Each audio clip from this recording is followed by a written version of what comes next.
Salam, bugün Olimpiada mövzularından olan titul lemması və onun tətbiqi ilə bağlı bir dənə sadə bir sualın izahına baxacağıq.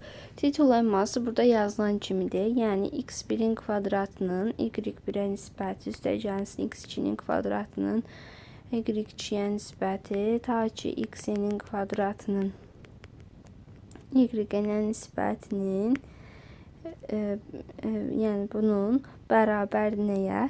x1 üstəgələ x2, x3, nə bilim ta x-ə kimi bunların cəminin kvadratının bu y-lərin cəminin olan nisbətinə bərabərdir.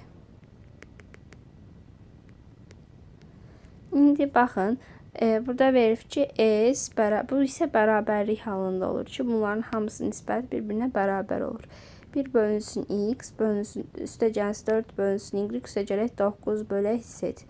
Bunlar müsbətdir. Bizə cəmi 1 verir və s-in minimum qiymətini soruşur. Bu zaman ağarırıq. Burada görürük ki 1 nə deməkdir? Yəni 1-in kvadratı da yaza bilərik belə. 4 2-nin kvadratı, 9 da 3-ün kvadratı.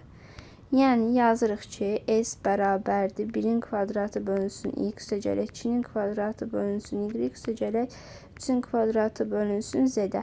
Bu bizə titul lemmasını xatırladır. Yəni bu bərabərdir nəyə? Bu x-lərin cəminin kvadratını biz bölürük x, y, z-in cəmini. Və bu 36 eləyir. X üzrə y, z də 1 eləyir. Yəni bu da cavab 36 eləmiş olur.